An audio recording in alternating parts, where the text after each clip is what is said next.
ටොක්කා මොකටද බං මට එන්නේ කිව්වේ?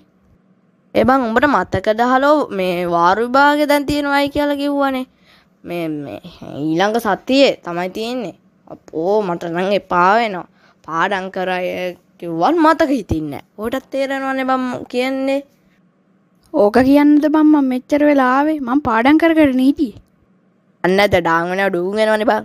මේ හෙට එහෙනම් ඉස්කෝලේ හම්බෙමු අපි දෙන්න ඉතින්. බොක්ක ෆිට් එකනේ දන්නේ නැද්ද ටික ටික. මේ මට හෙට එන්න නා වෙන්නේ නැහැ මේ ඉස්කෝලේ මේ සර්ට කියන්න මට එන්න වෙන්නේ නැහැ කියලා අපි ගෙවල් පැත්තේ මල ගෙදර. දුවත් ආවේ නැහැ නේද? මොනව කරන්නද ඉතින්?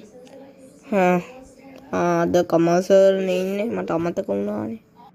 ටොක්කා මොකෝ නිදාගන්න හදන්නේ නිදාගන්න එපා. මේ පාඩම් කරන්නත් ඕනේනේ. ඒක නිසා ඔයගොල්ලන් හැමෝම ඇහැරිලා ඉන්න. අනික මේ දවස්වල පාඩම් කරන නිසාද මන් දන්නේ ළමයි ලුත් අඩුයි. හරි.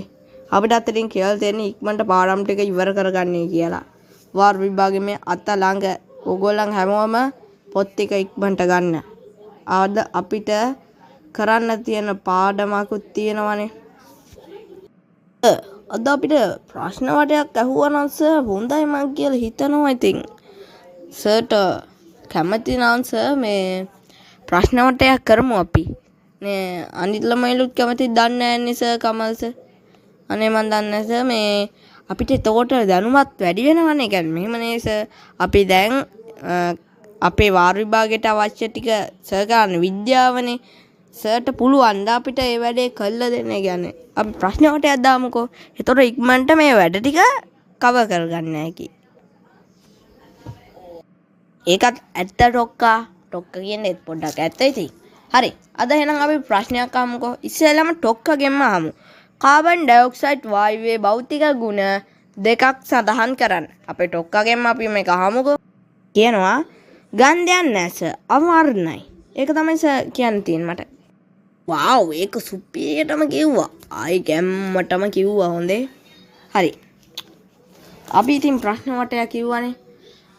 දැන් නම් ඉතින් මේ පීරියඩ් එකත් ඉවරයි. කොහොම මේකනේ අන්තිම පීරියඩ් එක. හරි. කොහොමද අන්තිමට දැන් ළමයි හැමෝම ඉතින් මං කියන්නේ විභාගේ සූදානම් වෙන්න. කොකටක් කියලා අපි පේපර් ටික හෙට දෙන්නේ මෙහෙමයි. පේපර් ටික ඕගලන් උදේ විතර වෙද්දි ඔයාගේ මේස උඩම මේ පේපර් ටික තියෙනවා. ඔයාලා තියෙන්නේ ඕගලන් තියෙන එක බෙදාගෙන වැඩේ කරන එක. මේ පරිස්සමෙන් ඔයගොල්ලෝ හැමෝම කරන්නේ නං. දැන් මං යනවා හැමෝටම බුදු සරණයි. ඔයාලට පුළුවන් පොඩි උදව්වක් කරන්න. ඔයාලා මට කතා කරන්නේ මේ මොනවද? මොනවද උදව්වක්ද කියන්නේ මොන උදව්වක් කරන්න? අර මට මේ පළවෙනි ගානට උත්තරේ මොකද්ද කියලා මට මතක නැහැ. මේ ඉදි ගහන එකේ මොන උත්තරේ දන්නේ නැහැ නේ. මේක විතරක් කියන්නකො මට තේරෙන්නේ නැහැ නේ. පළවෙනි එක උත්තරේ තුන්වෙනි එකට ඊට ගහන්නකො. ආයෙ නම් මගෙන් අහන්න එපා. කොහොමත් තව විනාඩි 30යිනේ තියෙන්නේ. ඔයාට ඕක ඔයාට වාර විභාගේ ලේසි වුණාද? මගෙන් ඇහුවා අනිත් එක ප්‍රශ්නේ විතරයි. අනිත් එක නම් එතෙන් මට පුළුවන් විදිහට මම ලිව්වා. දැන් ඉතින් ගෙදර ගියාම අම්මා අහනවා ලකුණු දුන්නද? අනේ මන්ද මොනවා කරන්නද? අපේ ඔහොම තමයි. මේ මට ගෙදර යන්න අපරක් වුණා. ඒක විතරක් නෙමෙයි මට කියන්න තියෙයි සර්ට් කියන්න මම මේ ඊළඟ දවසේ මං එන්නේ කියලා හොඳේ. හරි මං එනං එක කියන්නම් අපේ සර්ට්. ලකුණු කීයක් දන්නේ නැහැ නේ පුතේ. නෑ වාර විභාගෙට මම හිතන්නේ මට B එකක් හම්බුවේ.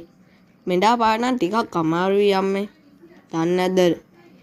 මෙහෙමනේ අමාරුයි කියන්න බෑනේ. ඒ තරම් අමාරුයි. මම නම් හිතනවා B එකක් ඇති වෙයි කියලා. B එකක් තියෙයි.